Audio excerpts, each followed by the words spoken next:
we're here with 3 members of the Cougars volleyball team. You guys have had about a week or so of practice, so how's it been going so far?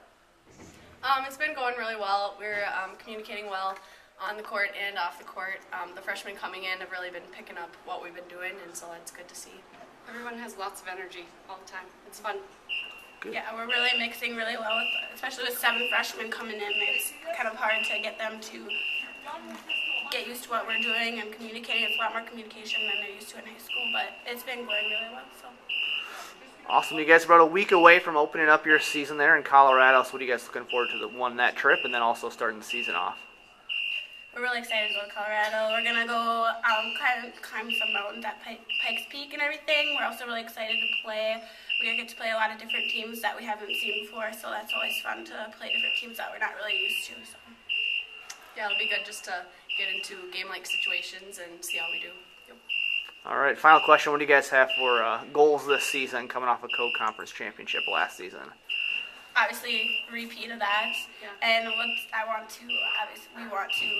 go to the NCAA tournament. That's always the goal in the future, but we also have to work on going game by game and winning each conference game. It's all about the game that's next. But the end goal is obviously to get another conference championship.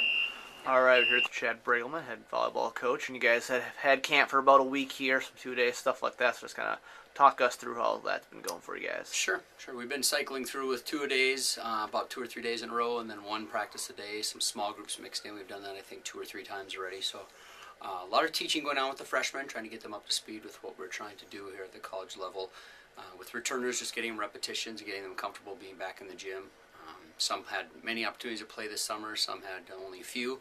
So it's good to get them all back in and get them on the same page. But overall, they're doing a pretty nice job in preseason and really communicating well. I think that was one of their goals coming in as a team, and they're doing a really good job with communication and stuff. So I'm pretty pleased with them so far in that aspect.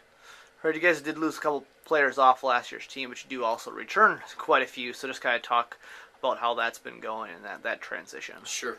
It's always different when you lose your 4 seniors, and with 3 of them being all conference and stuff, and all 4 started and played quite a bit. So certainly we miss Alyssa Haugen and Kaylee Clark and Mandy Allman and Hannah Knott, but it's fun because you get a chance to see younger kids step up and get some opportunities and make some plays as well.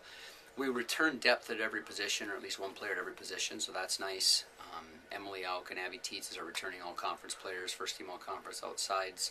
Certainly 6 rotation players helps out a lot with stability and consistency on the court, and they've done a nice job so far in preseason. We've messed around a little bit with some different lineups, getting the freshmen in and stuff, and we've got 7 of those, and getting them 3 on one side and 4 on the other when we're scrimmaging a little bit, so it's fun to see them develop and get more comfortable in the last week since we started practice. So the juniors and sophomores doing a nice job mixing in. In fact, I joked to them the other day that I don't talk to them much because I check with the freshmen to make sure they're okay, and the seniors to make sure we're doing what we need to be doing, and try to make sure that the sophomores and juniors aren't being forgot about. So.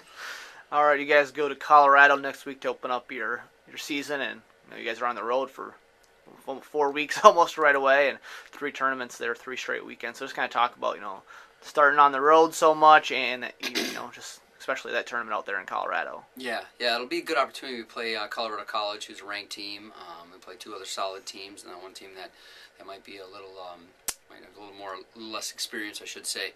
So it'll be a good balance of teams that we play out there. And I'm excited because the hope is that you can get everybody some playing time, get everybody some repetitions, hopefully win quite a few matches, 2 or 3 of them at least, we're hoping, and then come back healthy and get a chance to train and practice a little more. But it's obviously a great opportunity to get out and play some matches early in the season.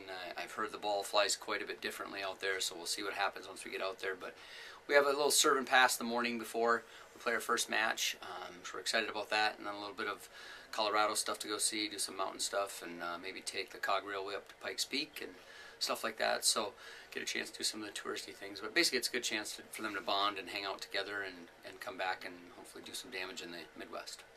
And speaking of like the UMAC, the UMAC poll came out and it seems pretty packed up there towards the top. Northwestern picked to win it again. You guys both shared it last season. They lose, 3 pretty good players. Like you talked about, you lost 4 all-conference players. Since Classic is up there as well. But that top 4 is pretty packed, so just kind of talk about the outlook you guys have that way. Sure. Well, and we haven't even talked much about conference opponents at this point, but certainly Northwestern's been there for a long, long time, as St. Scholastica has as well. And I think last year's the first time they finished in the top 3 under Coach Dana Moore, and she does an awesome job with them, as well as Beth at Northwestern. And Martin Luther gives us fits almost every year. So it doesn't get any easier, I don't think. It'll be interesting to see who the freshmen are that come in and the new kids that are able to compete and help teams out. I can't imagine there won't be some that will have some impact opportunities in all of those teams. So it'll be fun to see who does that, who steps up, and who plays well. And I hope the UMAC does well, especially early in the year when we're competing against MIAC teams and WIAC teams and some Iowa schools as well. So hopefully we do well against those conferences, and that only helps us come postseason tournament time. So. All right, last question. I kind of asked some of your players, same thing too, but just kind of goals for this season. If you guys have really talked about that so far. Sure, we haven't, but without putting any words into their mouth, I have to imagine a UMAC championship, both regular season and tournament, would have to be at the top of their list.